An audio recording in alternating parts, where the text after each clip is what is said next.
Well, this was breaking news earlier. It's developing on this Friday. The Trump administration rolling back a key portion of Obamacare, requiring companies to provide birth control coverage as part of employee health insurance. Let's bring in our panel, Jason Chaffetz, former Utah congressman and a Fox News contributor now, and Zach PETKANAS, founder, president, and CEO of PETKANAS Strategies, a former Hillary Clinton campaign staffer and former DNC advisor. We had a picture of Nancy Pelosi up before. You said, oh, yeah, she'll stay.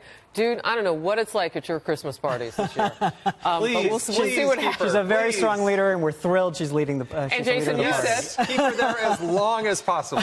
Don't go anywhere. Stay, Nancy, stay. Republicans rejoicing over the fact that there's no change coming within your party. All right, we'll move on. Let's talk about Obamacare and where we are with this. Jason, you want to take this first on this is not a new exemption. This came with the package that was put into place while President Obama was still president. But it looks at now doing what? Well, look, I think there needs to be a recognition that some people have a religious objection to providing certain health care products to their employees. That doesn't mean that employees can't go get them, but to force a company to spend their money to provide these products is offensive to some people. And I think we should err on the side of protecting people's religious liberties and understand that it's offensive to some people. And what Trump is doing is making it more palatable for those that truly have, you know, a religious conviction that they want to express. So I said this last hour on Outnumbered. So it's not new. It just didn't happen until now. Right. So this president has decided, you know what? We are going to do what this legislation says. Look, here's the problem. Before the 2012, 1/3 of women were having trouble paying for their birth control. And the problem is that birth control is not just about pregnancy. In fact, 58% of birth control users use it because of the other health benefits that it has. It lowers risks for cancer, You should talk for to example. Jason, because I know all about how the body works.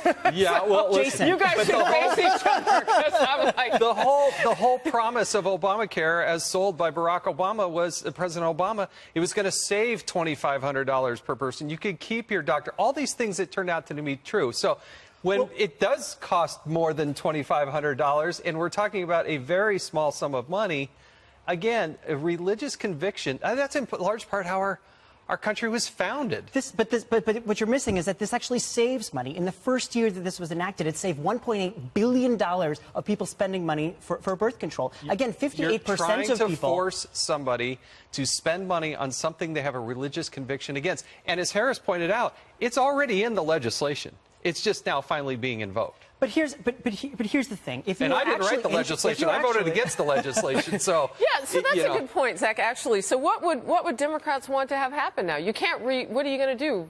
Because if you want to talk about changing Obamacare, I think that the Republicans will listen.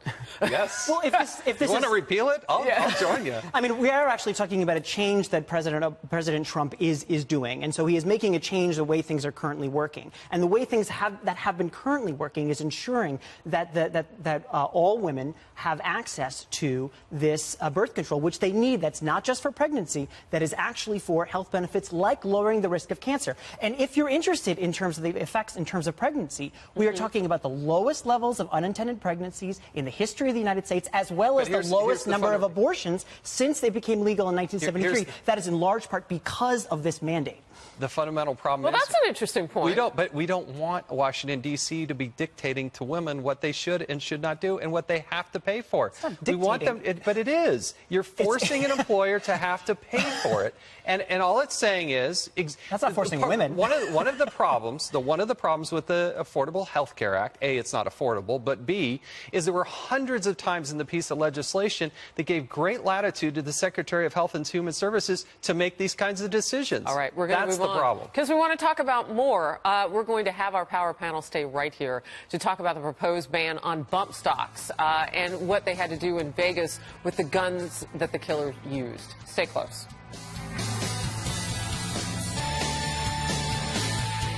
You've been heating up the conversation on social media. I've been watching our viewers talk about the debate over bump stocks, the accessory allowing semi-automatic weapons to fire more rapidly using the natural concussion from the gun. Earlier, former House Speaker Newt Gingrich told me while he supports gun rights, bump stocks may fall under a law in place for more than 80 years banning fully automatic weapons. Here it is. I suspect when we look at it carefully, we're going to decide that this should be covered under the 1934 Firearms Act and require very stringent federal controls in order to have one of these things. They are clearly killing machines, and they don't relate to the right to bear arms in a traditional sense. I was very glad to see the National Rifle Association come out and say we ought to look at this.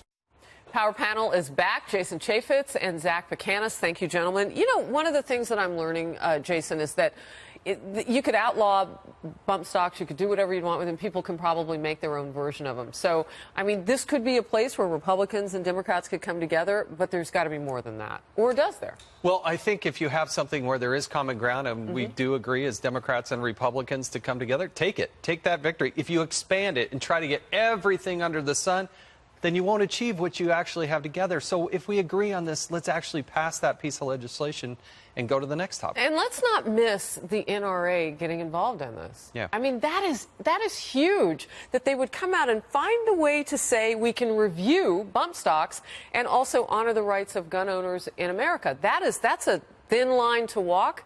They're walking it today, and it's also more one-on-one match with what actually happened in Las Vegas, because there were bump stocks involved, than some of the legislation that I see from the Democrats. I mean, look, I'll take any movement where I can get it, but let's be clear. Really, you will? You need NRA, to call your Democratic friends, because I don't see them coming on board. I mean, hold on. We are calling for lots of action, not only in terms of banning bump stocks, but what we're actually calling for is places where there's universal agreement. 94% of the American public believes that we should have universal background checks, so that everybody who purchases a firearm has to go through the exact same background check. Jason, could you live with that? You already have universal background checks. I purchase weapons. I own 5 of them. If you go to a gun show if you buy it from an FFL, yes, a federal firearms licensee, you still have to go through a background check, whether you're at the gun show or if you got. Yes, you have to do that if you purchase it through a federal firearms licensee. All right, rapid fire. Give me one more.